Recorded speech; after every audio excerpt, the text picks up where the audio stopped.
Hi friends and family members అందరికీ hi అండి. చూడండి, ఇది ఫ్రెష్గా ఉంది కదా. మెంతాకుతో తాలింపు చేసుకున్నాము. ఈ మెంతాకుతో చాలా ప్రయోజనాలు. షుగర్ బాగా కంట్రోల్కి వస్తుందండి. తాలింపు చేసుకొని చపాతీ చేసుకుంటే భలే ఉంటుంది. కొంతమంది చేదంటారు, కానీ ఉండదండి, బాగా కమ్మగా ఉంటుంది. ఈ ఆకు బాగా 3 సార్లు ఇట్లా నానబెట్టి నీళ్ళల్లో కడిగితే నాణ్యదంటే మట్టి అంతా కిందికి పోతుంది. అందుకనే బాగా నానబెట్టి కడుగుతూ ఉండాను. ఇది తాలింపు చేసుకున్నాము, మామూలు తాలింపు లాగానే చాలా కమ్మగా ఉంటుంది. శనగింజలు పొడి చేసుకుంటే అప్పుడు చపాతీలో తినచ్చు. షుగర్ ఎక్కువ ఉండేవాళ్ళు దీన్ని ట్రై చేయండి. నేను ట్రై చేసి మీకు చెప్తున్నాను ఈ చిట్కా. మంచి ఆరోగ్యానికి కూడా మంచిది కదా ఇది. మెంతాకు హెల్తీగా ఉంటుంది. మళ్ళీ మీకు నేను చేసి చూపెడతాను ప్రాసెస్. చూడండి, పెనం పెట్టుకున్నాను. కొంచెం ఆయిల్ వేద్దాం. కొంచెం అయితే సరిపోతుంది, ఎక్కువ అవసరంలే.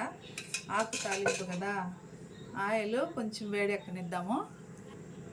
Oil heat ఎక్కిపోయిందండి. చూడండి, ఆవాలు వేసేద్దాము. కొన్ని అయితే సరిపోతాయి ఆవాలు. ఇప్పుడు ఆనియన్స్ వేసేద్దాము. కొంచెం ఫ్రై అవనిద్దాము. ఇప్పుడు లైట్ గోల్డెన్ వచ్చినది ఆనియన్. ఇప్పుడు దంచి పెట్టుకున్న తెల్లగడ్డ వేసేద్దాము. ఇది కొంచెం వేగనిచ్చి ఆకేసేద్దాము. చూడండి, ఇప్పుడు మెంతాకు నేత కాడల వరకు తుంచేస్తానండి నేను. ఇది ఇంకా కొంచెం సన్నగా కట్ చేసుకున్నాను. ఇప్పుడు ఇందులో వేసేద్దాం. మెంతాకుతో చాలా లాభాలు కదా. మీలో కూడా ఎంతమందికి ఇట్లా ఇష్టమో తెలుసో కామెంట్ చేయండి. ఇప్పుడు చూడండి, ఆకు ఎంత కొంచెం అయిపోయిందో. ఇప్పుడు పసుపు పొడి వేసేద్దాము. పసుపు పొడి. ఇప్పుడు కొంచెం సాల్ట్ వేసుకున్నాము. సాల్ట్ ఎక్కువ పట్టదు దీనికి, కొంచెం వేసుకున్నాము. చపాతీలే కాబట్టి ఉప్పుగానే ఉంటుంది. ఇదంతా కలిపేసుకొని కొంచెం వేగనిద్దాము. ఇప్పుడు చూడండి, 1/2 టీ స్పూన్ కారపొడి, 1 టీ స్పూన్ ధనియాల పొడి వేసేద్దాము.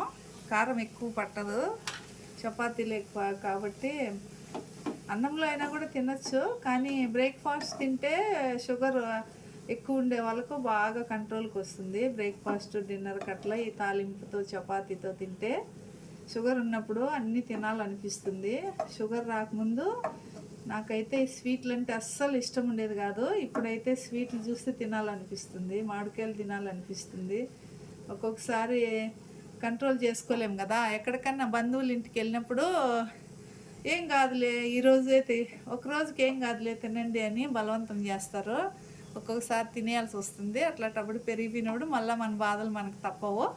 ఇట్లా అన్నీ మనము ఇంట్లో హోమ్ రెమెడీలు చేసుకొని తినాలా. మళ్ళీ మీకు ఫైనల్ చూపెడతానండి. చూడండి ఫ్రెండ్స్, తాలింపు బాగా మగ్గిపోయింది. ఆకు కూడా బాగా అంత దగ్గరికి వచ్చేసింది. చూడండి, ఇప్పుడు చూడండి, కొబ్బరి పొడి ఇది. నేను కొబ్బరి ముక్కలు సన్నగా తరిగి ఎండబెట్టి మిక్సీ పట్టుకుంటాను. ఈ కొబ్బరి ముక్కలు బాగుంటుంది కమ్మగా తాలింపుకు. ఇది కొబ్బరి పొడి. ఇంకొంచెం శనగింజల పొడి కూడా వేస్తాను. చూడండి, చేదు లేకుండా మనకు కమ్మగా ఉంటుంది. రెండు కలిపేసుకున్నాము, బాగా మిక్స్ చేసేస్తాము. ఇంతేనండి, తాలింపు రెడీ అయిపోయింది. రండి తినేద్దాము. విత్ చపాతీతో కూడా తినేద్దాం రండి. మీకు వీడియో నచ్చినట్లయితే సబ్స్క్రైబ్ చేయండి, షేర్ చేయండి, లైక్ చేయండి. Bye bye.